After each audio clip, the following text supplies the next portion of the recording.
Voltamos agora a transmitir o 2º Congresso Brasileiro de Direito Eleitoral e Político, Diálogos sobre a Democracia, uma parceria entre a Escola Judiciária do TRE de Minas, a Faculdade de Direito Milton Campos e a Ordem dos Advogados do Brasil.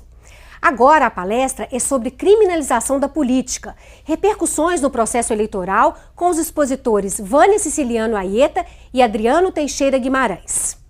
Professora Vânia, começando por você, eu também tenho estudado muito, a gente já conversou sobre isso, essa linha trazendo o Ferraioli, o garantismo para o direito eleitoral. O garantismo ele foi começado a estudar no direito penal, hoje no processo, e eu fiz a minha tese, o garantismo, essa importância no direito eleitoral.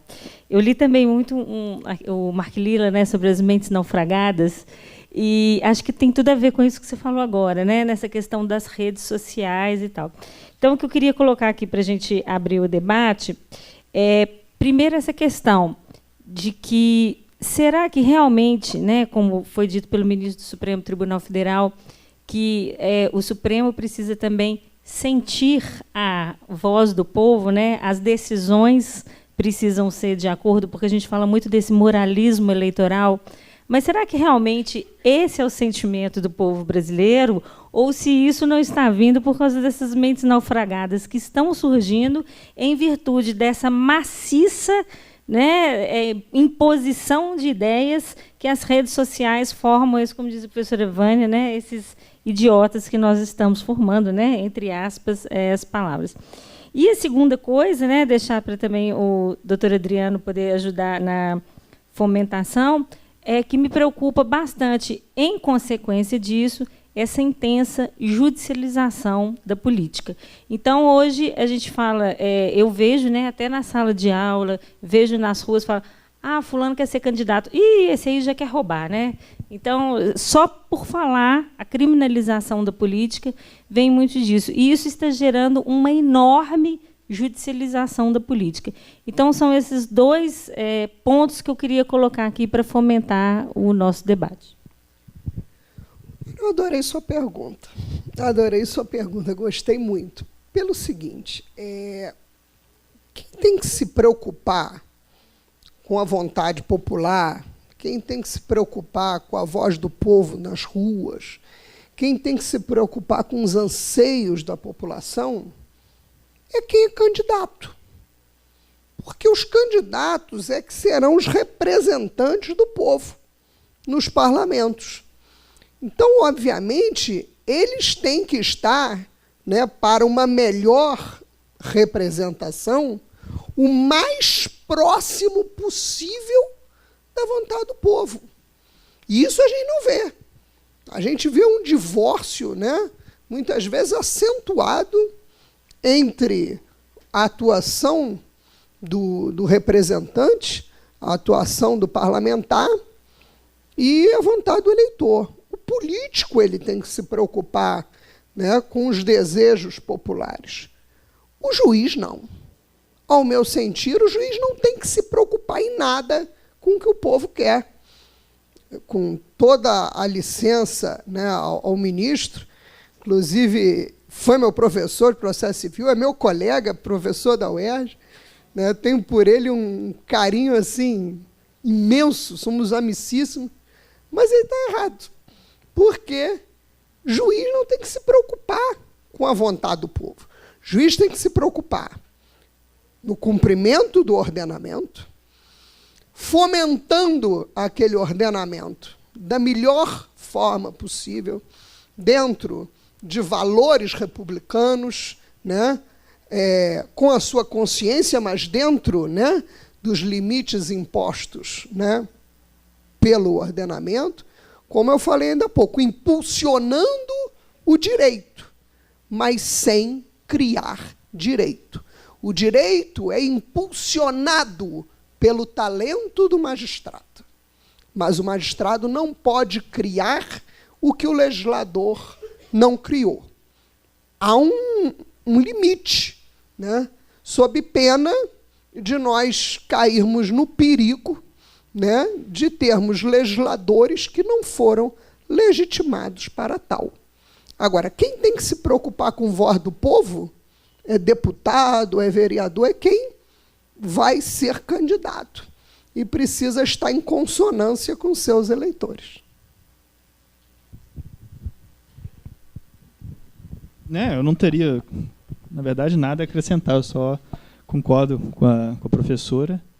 E, para mim, realmente, a judicialização da política, ou criminalização da política, é quando o juiz ele tenta consertar, né, a política usando o direito e, na maioria das vezes, o faz desrespeitando a Constituição e desrespeitando a lei. E, no caso que mais me interessa, é quando ele usa o instrumento mais agressivo do Estado, né, que mais agride a esfera de liberdade do cidadão, que é o direito penal. Então, você querer consertar, né,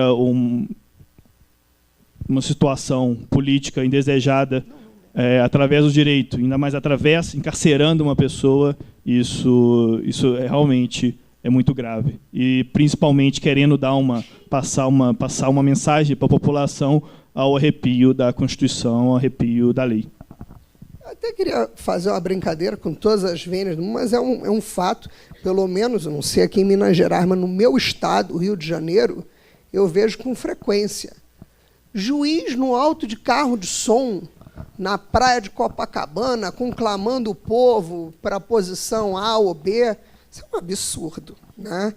Se o juiz gosta de política, dá baixa no cargo, né? O procurador da República gosta de política, dá baixa no cargo e sai candidato. Vai para a arena política em igualdade de condições com os demais. Eu tenho um amigo lá no Rio, que agora é candidato a governador, juiz federal. Deu baixa no cargo, é louco, né? Eu, sinceramente, não faria isso nunca, né?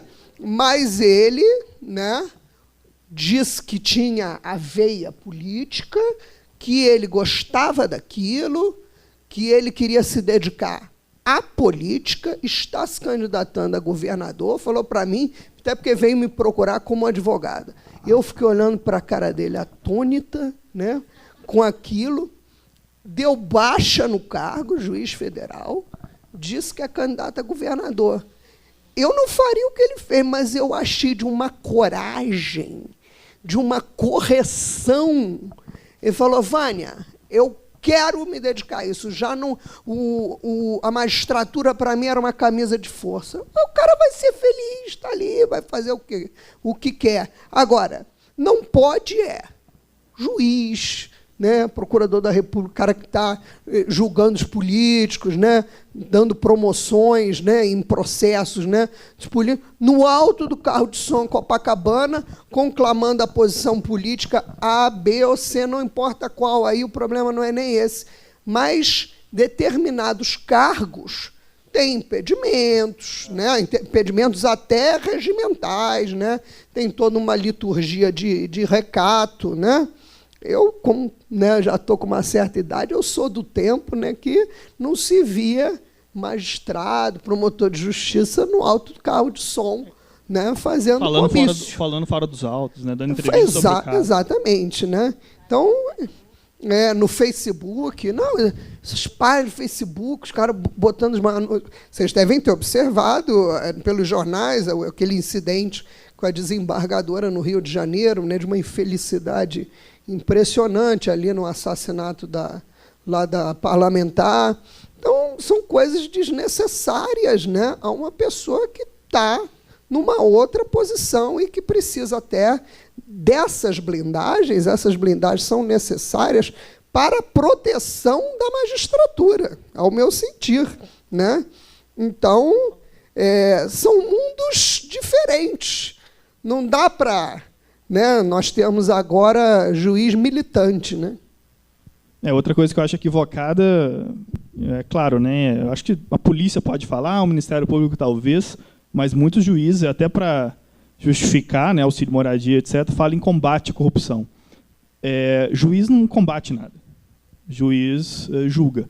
Claro, ele pode acabar combatendo indiretamente se realmente a pessoa é culpada, se a pessoa está fazendo um mal para o país. E é o caso de condenar, ele condena, acaba combatendo. Mas a intenção do juiz não deve ser combater nada, e sim julgar conforme os autos, né, conforme as especificidades do caso concreto. E isso não é um juiz que fala, né, isso está em em comunicados de associações corporativas dizendo que nós merecemos esse auxílio. Isso aí é uma questão que eu não quero debater hoje. E quem é contra isso, chegaram até a dizer, é a favor da corrupção. Então, isso acho que é uma situação absurda e está sendo normalizada e é, infelizmente, até apoiada, né, pela, acho que, maioria da população e pela imprensa. Uma outra coisa, ontem foram faladas aqui duas coisas que eu iria falar hoje, lançada a pergunta. A questão da propaganda e o que ele veio falar hoje aqui, a questão do financiamento. Quando a gente fala em criminalização da política, não dá para a gente dissociar as duas coisas. Nós vimos, você falou aqui, Vânia, foi um fracasso a eleição de 2016. Eu participei aqui em Belo Horizonte, eu fiz eleição, né, majoritária, participei da eleição até vencedora, e foi um desastre a questão da doação pessoa física. Foi um desastre por quê? Porque ninguém quer doar. Nós não temos essa cultura no Brasil, e aquele doador, ele te liga, né, porque liga para o advogado e fala assim, mas meu nome vai aparecer, meu CPF vai aparecer, porque quando era minha empresa, aparecia o CNPJ. Ah, não, vai aparecer o CPF, então, tchau, nem os 1064, estou fora. Estou fora porque... Mas esse candidato é ótimo, você gosta dele, apoia... Não, eu não quero, porque, tipo, criminalizou meu nome. E, consequentemente, no sábado anterior à eleição, eu fiquei impressionada. Eu li uma notícia na internet, no sábado, na véspera da eleição. Aquilo foi uma das coisas que mais me tocou durante a eleição. A falta de dinheiro, o que ela gera? A falta de propaganda. E aí, a rede social, todo mundo, que bom, diminuiu a propaganda, não está gastando, a eleição não tem que gastar. Só que talvez as pessoas que estão ali na rede social estão fora da casa, não sai da casinha, né? Fica dentro da casinha e esquece que o eleitor, a massa do nosso eleitor, muitas vezes não entra na internet, muitas vezes é analfabeto, muitas vezes não entende nada. E aí eu li uma reportagem que é o seguinte, que dentro do município de Belo Horizonte, no sábado, na véspera da eleição, 43% do eleitorado de Belo Horizonte não sabia um candidato a vereador. Eles, porque não tinham recebido um santinho, não tinham visto uma propaganda, e 43, né, tá aqui o pessoal do TRE deve ter essas estatísticas lá, devem ter visto, não sabiam quem eram os candidatos. Ah, mas que bom, a rua não está suja mais, não distribui santinho mais. E aí eu me pergunto, a pessoa mora lá no bairro tal, qual o problema do pequeno comerciante, do farmacêutico, do dono do mercado poder ajudar no financiamento da campanha? Que criminalização é essa? Se aquele vereador, isso tem muito a ver até com a questão do voto distrital, se aquela pessoa ali da região, né, ela vai ajudar, ela vai buscar... É a pessoa da localidade que conhece os problemas da localidade. Eu sei muito mais do bairro que eu moro do que do outro que mora lá na Pampulha. Então, por que isso? Como que a gente faz para tentar voltar isso? Porque eu estou vendo que 2018 vai ser um desastre, né? Eu estou até brincando que essa eleição vai ser uma gincana, porque vai ganhar quem participar da gincana melhor. Patrícia, aqui eu não vou falar como professor, vou falar como advogada. Agora, casos práticos, né, que eu tive conhecimento, né, com essas novas providências. Uma primeira coisa, essa questão da corrupção, não sei se vocês concordam comigo, mas o corrupto vai ser corrupto em qualquer sistema. O corrupto é corrupto no público, o corrupto é corrupto no privado e é corrupto no misto. Então, o que nós precisamos não é vilanizar um determinado modo, né, de arrecadação de recursos. Nós temos que ter muita fiscalização e controle e transparência. Contudo, essa questão da transparência, me parece aqui, vou dar meu olhar prático, né, muitas vezes gera problemas graves e que impedem a doação. Eu acho que, por exemplo, os juízes, o Ministério Público tinham que ter acesso pleno a essas informações do sistema. Tá? Os órgãos de controle interno do tribunal, né, das prestações de contas, o MP, os juízes, têm que ter acesso pleno. Agora, eu sou contra a publicização em absoluto desses valores na internet para qualquer sujeito ter acesso. talvez por eu vir de um estado onde há um domínio impressionante do crime organizado, a publicização dessas coisas é de um perigo para as pessoas. Uma certa vez, foi um professor meu da faculdade, fui assistente dele há muito tempo, foi chamado para ser suplente do Senado, lá de um candidato do Rio de Janeiro. E ele me chamou, eu fui ao escritório conversar com ele, ele falou: Vânia, eu estou muito preocupado. Você sabe que eu sou uma pessoa rica, e o dinheiro dele é um dinheiro limpo, um dinheiro fruto de trabalho, mas era um homem muito rico. E ele falou: eu estou com medo, porque se eu aceitar ser candidato, né, como suplente, tudo que eu tenho vai para a internet, qualquer um vai ter acesso. Você acha que eu devo ser candidato? Falei: não, professor, o senhor não deve ser, porque o senhor vai perder sua paz. O senhor sai aqui no centro da cidade, come aí seu bolinho de bacalhau em pé no bar com seus amigos, nunca teve segurança, sempre andou peito aberto e tal, e depois que o que o senhor tem for publicizado para todo mundo saber, o senhor vai ter que andar com segurança para cima e para baixo. Sua vida vai acabar. Essa suplência vai lhe trazer muito de sabor. E ele me obedeceu e não saiu candidato. Isso um primeiro caso. Um outro era um cliente que eu tinha na Baixada Fluminense, que é uma área de grande criminalidade no Rio de Janeiro, empresário, dono de pós de gasolina, tinha também valores em conta no banco, e ele era político já antes da normatividade que obrigava o acesso pleno.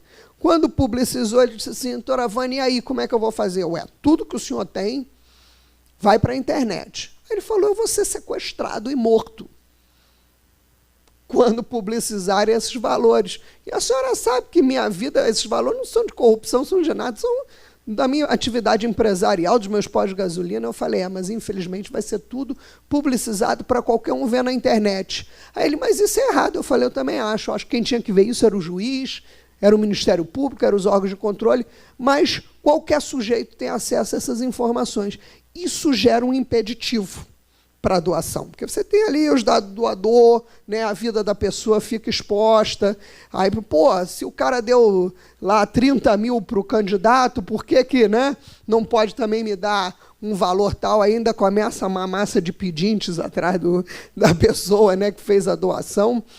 A exposição, eu acho que mesmo a transparência ela teria que ser modulada para as autoridades, né? E quem, por uma razão, quiser essa informação, tem a lei de acesso à informação, faz por requerimento, justifica, né? E aí aquilo vai ser deliberado ou não. Eu vou aqui invocar a condição de presidente dos trabalhos, só para fazer uma colocação com relação à atuação do juiz. Eu penso que nós devemos ter em vista e nos esforçar para que a atuação do juiz seja técnica. É isso que se espera de um juiz, que ele decida com base na técnica, com base na dogmática, com base no direito posto, com base no ordenamento jurídico. A ideologia do juiz, o que o juiz tem por adequado, qual é a simpatia eleitoral, partidária, isso não interessa e não deve interessar. A decisão do juiz não deve ser fruto da ideologia, mas fruto do ordenamento jurídico, aquilo que decorre do ordenamento jurídico. Isso é algo básico, é algo simples, mas, como a professora Vânia disse, hoje defender a legalidade, a aplicação do direito é algo quase que revolucionário. E eu conversas com meu amigo João aqui, que é um profundo estudioso do direito, da filosofia do direito, nós, volta e meia, reiteradamente chegamos a esse ponto, né? O juiz hoje precisa disso, é simples, né? Respeitar a separação das funções do Estado, né? O problema do ativismo decorre disso, de não haver esse respeito a repartição das funções, as atribuições do Estado e seguir a legislação.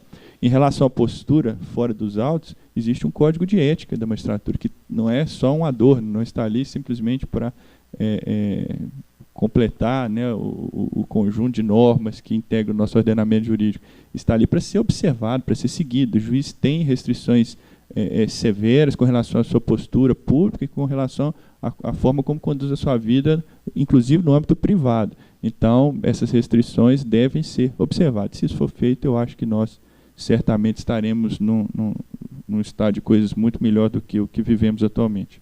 Não é nada demais.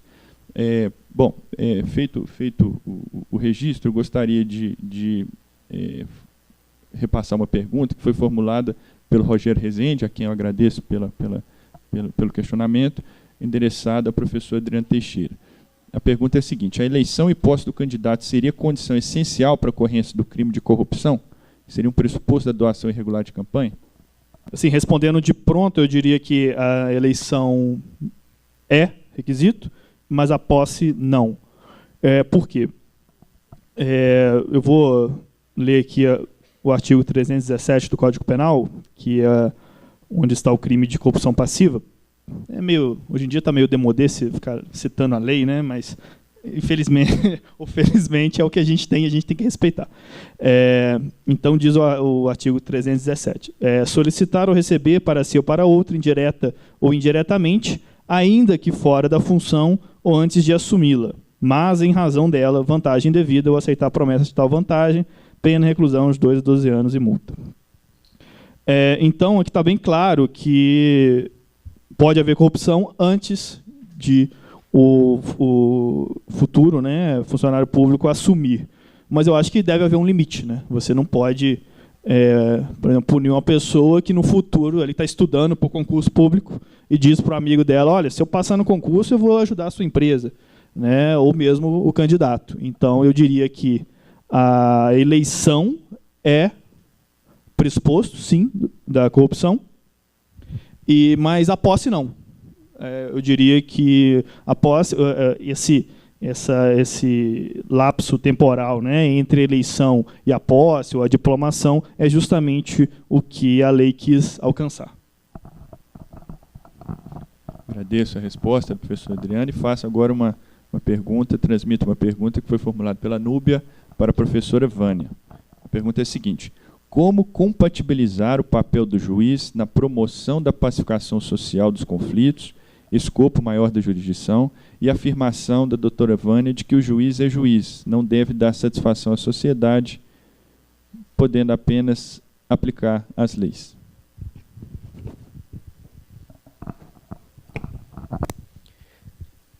Quando eu digo que o juiz deve cumprir o ordenamento, até falei ainda há pouco, o juiz impulsiona o direito, mas ele não pode criar direito.